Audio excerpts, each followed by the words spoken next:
Welcome to Buckingham Palace and the changing of the guards.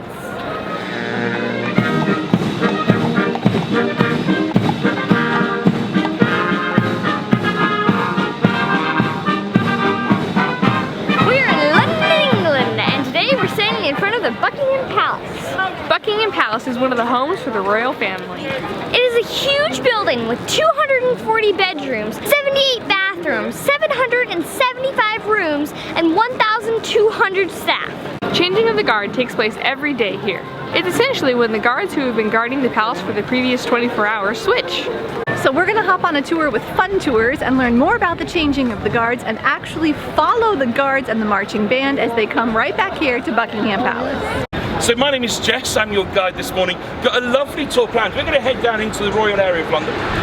We'll be going past some statues and monuments to kings and queens and royalty of times gone by. We'll have a chat about them as we go. The grand old Duke of York, he had 10,000 men. He marched them up to the top of the hill and he marched them down again. Making our way to St. James Palace. They'll be seeing some guards, they'll be joined by a band, and they will march from St. James Palace to Buckingham Palace, and we will march along with them. Oh yes, oh yeah. We joined our tour at Piccadilly Circus, and now we're following our guide to the guards.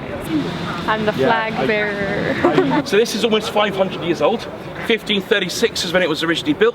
It was built in the time of King Henry VIII.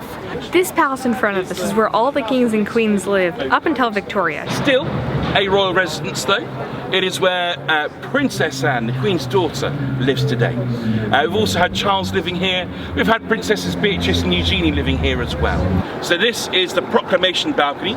Since the time that kings and queens lived here, this is from where they announced the death of a king or queen, and that the next in line for the throne is now the new monarch. So actually this morning we've got the Royal Air Force, got a regiment from the Royal Air Force, or a squadron rather, who are going to be here at St. James Palace. And this is a bit different. Normally we have the soldiers come up first, but the Royal Air Force can do things a little bit different. So first set of guards we'll be seeing have been guarding St. James Palace for the last 24 hours.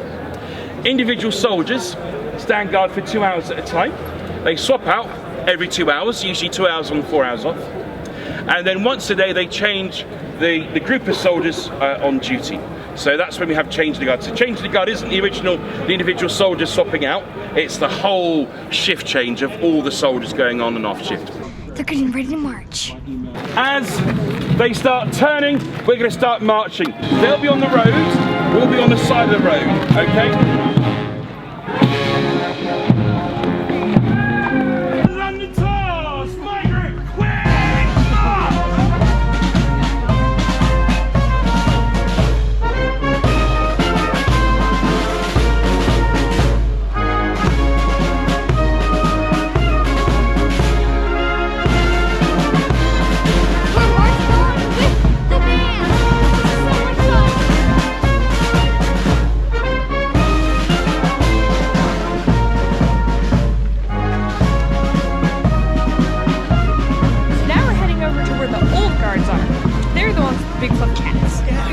When the soldiers are on duty at Buckingham Palace or St. James Palace, there are facilities in the palaces for the soldiers to sleep and to kind of do recreational activities, and for them to be training if they're going to be heading elsewhere after being posted here. But when the regiment is not on duty but about to come on duty the next couple of days, they'll be at the Wellington Barracks here. So the way the guard change works, you've got half the regiment who guard St. James Palace, half the regiment who guard Buckingham Palace. First part of the regiment, as we saw, is the guards marching down to meet their colleagues who've been guarding Buckingham Palace for the last 24 hours. So two halves of the regiment coming off duty have now come together behind the gates of Buckingham Palace. Now we've got these guards who are coming on duty. So what they're going to do, they're going to march through the gates just ahead of us here. They'll turn right and march towards Buckingham Palace. I can see a bunch of furry hats in the distance.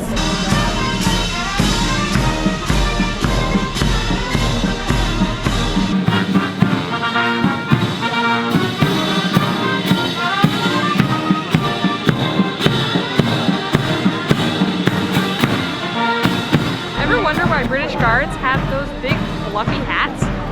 Actually, in one of the battles the British won, the opponent wore those big fluffy hats. They stole the hats from the soldiers, and when they got back home, their generals told them to wear them as a symbol of their victory.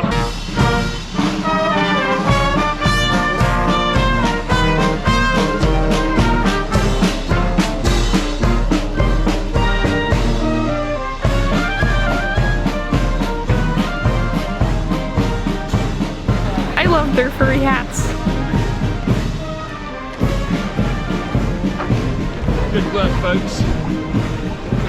We marched, firstly, with the Queen's Colour Squadron of the Royal Air Force and the Central Band of the Royal Air Force. We marched with them from St James Palace to Buckingham Palace. We then kind of shuffled with the Grenadier Guards and the Band of the Scots Guards. These two regiments are now met behind the gates of Buckingham Palace. For the next half an hour, what they will now do is stand there. Yeah. The reason they stand there for half an hour is because there's some things happening behind the scenes that they're waiting to happen. So the captains swap a ceremonial set of keys, the official keys to Buckingham Palace. Also, there are still some guards at St James Palace. They haven't left St James Palace unguarded. That would be a major hole in a security arrangement every day of the week. So there are still some of the Royal Air Force still at St James Palace who needs to be relieved of duty. So in about 5 minutes time there'll be a small group of guards, about 6 soldiers. They will march out of Buckingham Palace up St James's. They'll swap out with those individual soldiers and those soldiers will march to Buckingham Palace. So once everyone's where they need to be, between 11:30, 11:45, everyone marches out again. So the guards we saw at St James Palace will join the guards who are guarding Buckingham Palace. Two halves of the squadron come together and the Royal Air Force will march to the Wellington Barracks going off duty. The guards saw at the Wellington Barracks, half of them will stay behind and guard Buckingham Palace and half of them will march up to St James Palace to go on duty there. So everybody has swapped places. Hope you enjoyed this video. Bye. We're in London. Please do not go on the road, they have guns. So we're marching parallel with the guards. Hola. Hello there.